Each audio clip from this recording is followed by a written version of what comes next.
The historic city of Meknes has exerted a considerable influence on the development of civil and military architecture and artwork. It also contains the remains of the royal city founded by Sultan Moulay Ismail in the 17th century.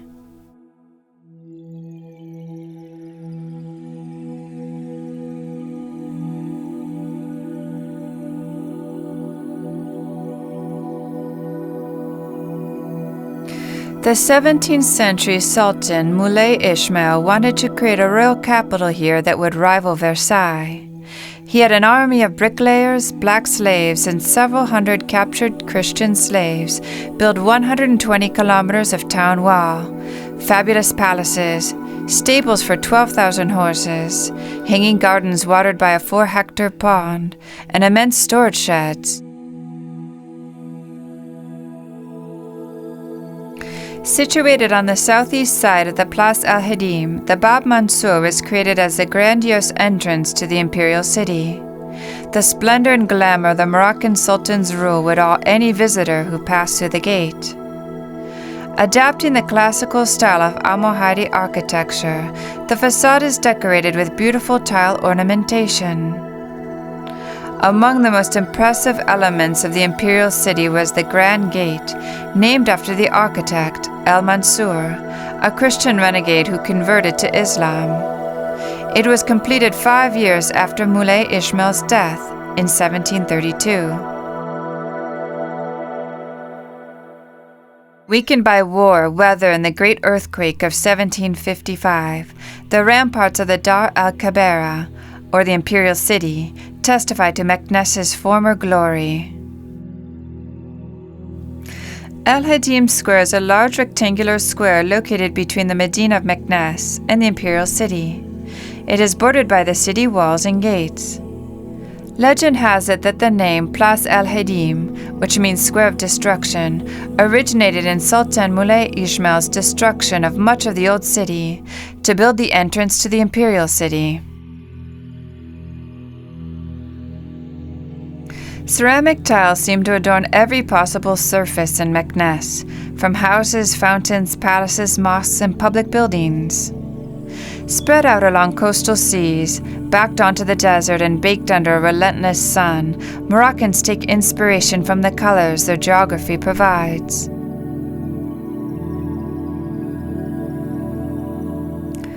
Meknes's market off the Place el-Hedim is famous for its bountiful displays of spices, fruit, and vegetables. Morocco is a country of many scents. As you stroll through its many markets, your nose will tell you what the specialties of each section are. Spices, perfumes, leather, woodwork, fish, and vegetables are on display in colorful piles. Morocco is also famous for its production of dates, olives, and nuts. Dar Jamai, like the Jamai Palace in Fez, was built by the Jamai family of viziers in 1882. Initially used as a family residence, it was converted into a military hospital in 1912. In 1920, it was made home of the Museum of Moroccan Art.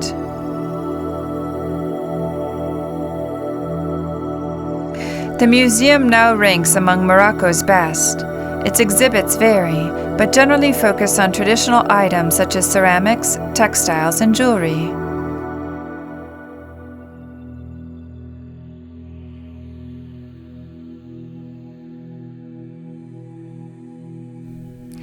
The city has preserved many of its magnificent monuments, including numerous mosques, which have earned it the nickname of the City of 100 Minarets. The Great Mosque, probably founded in the 12th century, is remarkable for its gates, adorned with beautiful sculpted canopies.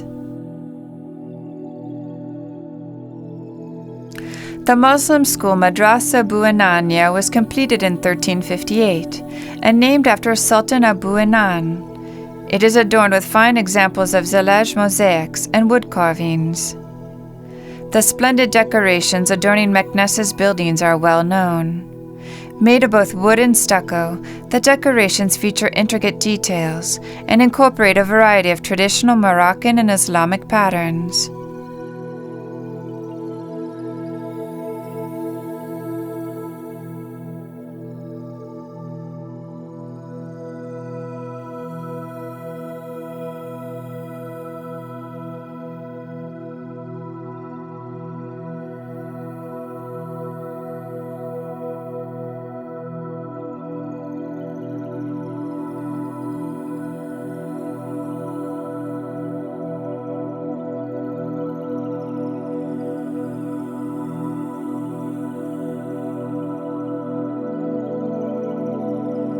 With its Medina and markets, Meknes combines the attractions of a historic town with those of a picturesque city, basking in the glory of its majestic monuments.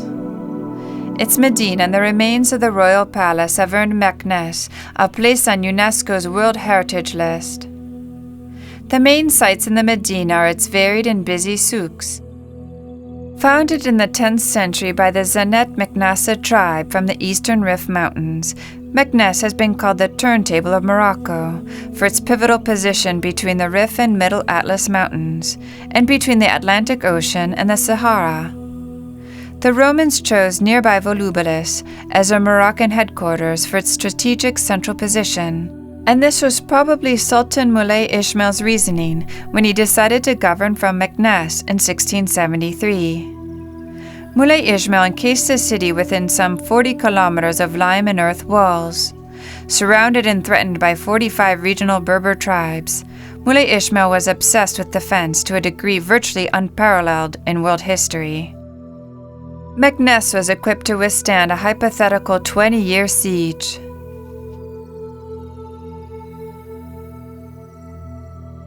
The souks in Meknes are not as big as those in Fez or Marrakesh. Nonetheless, an amazing variety of colorful handicrafts are on display there. The souks entice buyers with their vast selection of items for sale, including such unique products as traditional Moroccan shoes.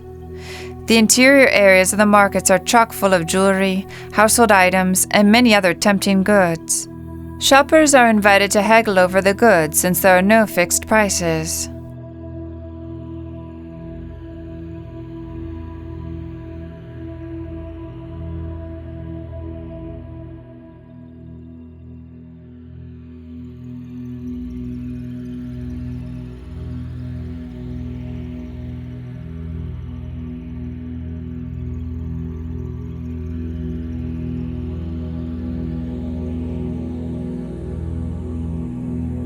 The palette of colors of the Zellij, as Moroccan tiles are known, grew extensively over the centuries, allowing the possibilities of compositions to be multiplied ad infinitum. One popular form is the square tile of varying dimensions.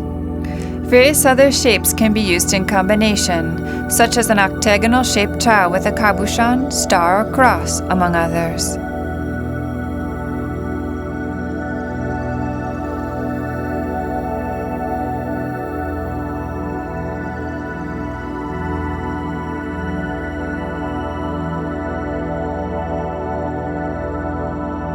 The historic city is still surrounded by its formidable walls, punctuated by several gates, each one with its typical architecture and decoration. A complete visit to the ramparts would take more than one day. As a traditional city whose superb architecture combines ancient Islamic styles with European influences, Meknes presents a variation on the conventional Moroccan way of life. Hubat al-Kayatin, the Ambassador's Hall, is a pavilion in which Sultan Moulay Ismail received foreign ambassadors. Next to it are shafts leading down to a huge crypt composed of small rooms, which are thought to have been used to store food.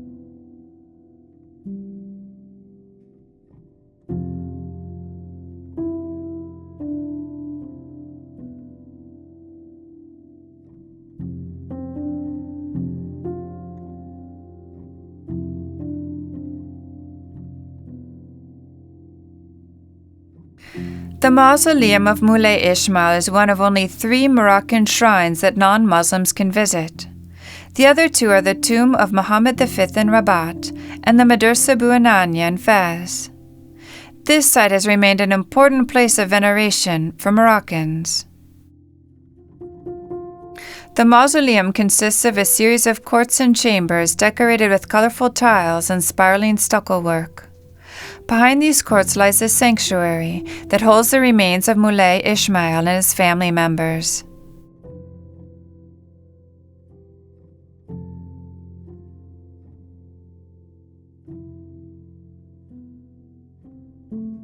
The grain silos of the Coupe et Soufar were originally built as a prison by the Portuguese architect Cara, himself a prisoner who earned his freedom by constructing these immense subterranean slave quarters.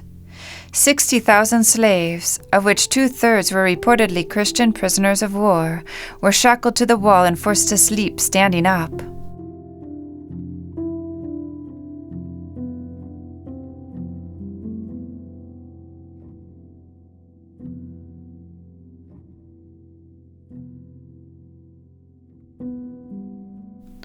Several royal palaces were built by Moulay Ismail, but the one that has survived best until modern times is the Dar el-Makhzen. It is still used as a royal palace, although the king rarely travels to Meknes. Because it is still used as a royal residence, the Dar el-Makhzen cannot be visited, but parts of it can be seen through the gates of its crumbling walls.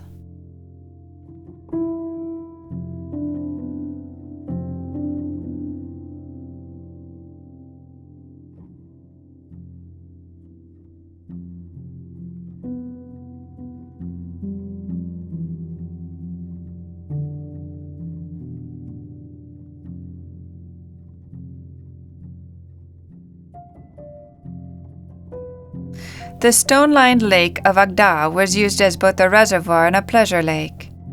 It was fed by irrigation canals that stretched for 25 kilometers. The basin has maintained its original function as a local retreat, and families frequently come here to have picnics.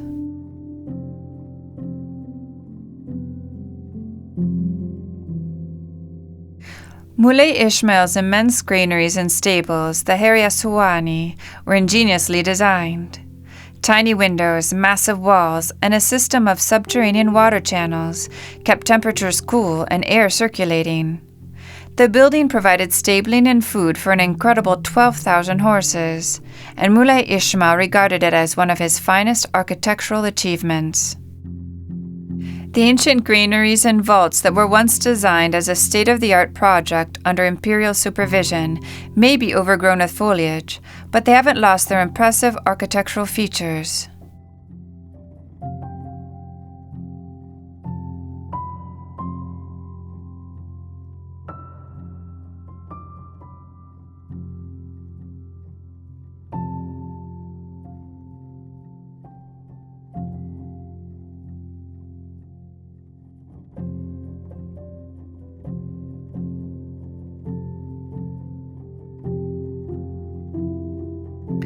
Like most big Moroccan cities, the Medina in Meknes contains many interesting historical sites, while the new city is the area with the more modern amenities, including a vast selection of hotels, cafes, and restaurants. Unlike the Medina, the new city of Meknes has no particular charm as a city, though its inhabitants are friendly and hospitable.